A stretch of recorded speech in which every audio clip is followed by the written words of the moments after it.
یہاں تک کہ سرکار نے فرمایا کہ آدم علیہ السلام کو حوا سے بڑی محبت تھی، تو ذاکر قلبی کو بھی اپنی بیوی سے بڑی محبت ہو جاتی ہے۔ کیوں ہو جاتی ہے؟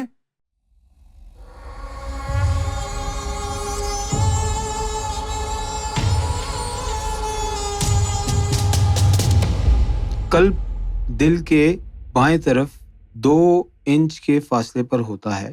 اس مخلوق کا رنگ زرد ہے۔ اس کی بیداری سے انسان زرد روشنی اپنی آنکھوں میں محسوس کرتا ہے، بلکہ جیسے سرکار نے ایک بات فرمائی کہ جو ذاکر قلبی ہوتا ہے نا، وہ آدم صفی اللہ کے مشرب پر ہوتا ہے۔ ذاکر قلبی جو ہوتا ہے آدم صفی اللہ کے مشرب پر ہوتا ہے، اور جیسا مزاج، حرکات و سکنات آدم صفی اللہ کے تھے، اسی طرح کے ذاکر قلبی کے ہو جاتے ہیں۔ یہاں تک کہ سرکار نے فرمایا کہ آدم علیہ السلام کو حوا سے بڑی محبت تھی، تو ذاکر قلبی کو بھی اپنی بیوی سے بڑی محبت ہو جاتی ہے۔ کیوں ہو جاتی ہے؟ کہ وہ آدم صفی اللہ کے مشرب پر ہے۔ اچھا، اب جیسے ہی ذاکر قلبی روح میں پہنچا تو وہ بیوی کی محبت سب ختم ہو گئی۔ اب وہ کہنے کی اس کو کیا ہوا، کوئی اور ڈھونڈ لی اس نے، وہ مشرب چینج ہو گیا، اس کا مشرب چینج ہو گیا۔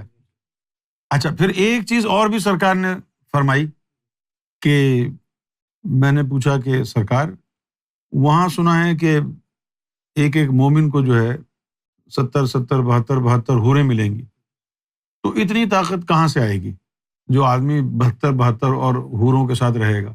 فرمایا کہ یہ جو قلب میں نور ہے، یہی نور تمہاری طاقت بنے گا۔ تو میں نے پوچھا کہ سرکار، یہی نور جنت میں جا کے طاقت بنے گا، تو یہ نور یہاں طاقت نہیں بن سکتا دنیا میں؟ تو فرمایا ہاں، مومن کا جو ہے ذکر قلب چلنے کے بعد مومن کی مردانہ طاقت میں بہت اضافہ ہو جاتا ہے۔ اسی طرح اگر عورت ہے تو عورت کے اندر بھی، یعنی نور کی وجہ سے، عورت کے اندر نور کی وجہ سے زیادہ بچے جننے کی خواہش پیدا ہوتی ہے، کیونکہ حوا کے اندر یہ شوق تھا کہ ہم سے انسانیت کا آغاز ہونا ہے تو زیادہ سے زیادہ بچے ہوں۔ تو جب عورت ذاکر قلبی بنتی ہے تو اس کا بھی مزاج میں ہی آ جاتا ہے زیادہ سے زیادہ بچے کرو۔ آپ کی بات سمجھ میں آ رہی ہے کچھ کہ نہیں؟ تو ذاکر قلبی بننے کے بعد اگر مردانہ طاقت میں اضافہ نہ ہو تو اس کا مطلب ہے ذکر چلا ہی نہیں۔ مولانا روم نے فرمایا کہ مرد مومن جو ہوتا ہے، مرد مومن اور گھوڑا، یہ کبھی بوڑھے نہیں ہوتے۔ قلب دل کے بائیں طرف 2 انچ کے فاصلے پر ہوتا ہے۔ اس مخلوق کا رنگ زرد ہے۔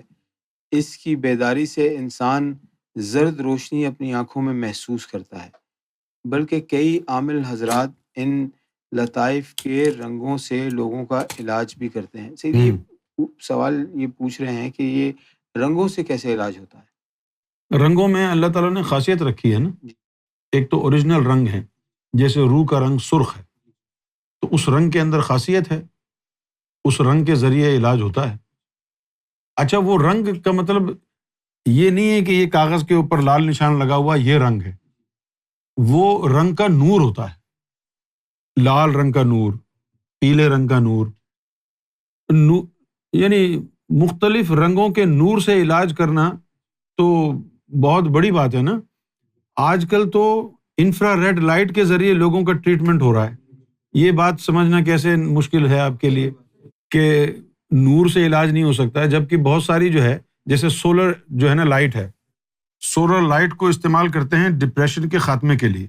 یعنی ایسی چھوٹی چھوٹی جو ہے نا وہ لائٹیں ملتی ہیں کہ وہ آپ اپنے کمرے میں لگا لیں، کیونکہ یہاں تو زیادہ تر کھڑکی وڑکیاں بند ہوتی ہیں، اندھیرا زیادہ ہوتا ہے۔ یہ ہندوستان، پاکستان، بنگلہ دیش کی طرح تو ہے نہیں کہ سورج کی روشنی جو ہے نا وہ سارے گھر میں پھیلی ہوئی ہے۔ سورج کی روشنی کا دن میں دیکھنا انسان کے لیے موڈ سیٹ کرنے کے لیے بڑا ضروری ہوتا ہے۔ لہٰذا انہوں نے اس طرح کے جو ہے نا وہ بنا لیے ہیں ڈیوائسز کہ وہ بٹن دبائیں تو سورج کی روشنی پھیل جائے گی۔ یعنی ہاں، اس کے علاوہ کچھ مشین آتی ہیں جن سے سرخ روشنی نکلتی ہے، اس سے جو ہے درد کا علاج کیا جاتا ہے، اس سے جو ہے یعنی انفلیمیشن کا علاج کیا جاتا ہے. تو یہاں پر جب اس طرح کے رنگوں سے علاج ہو رہا ہے تو باطن میں کیسے نہیں ہو سکتا؟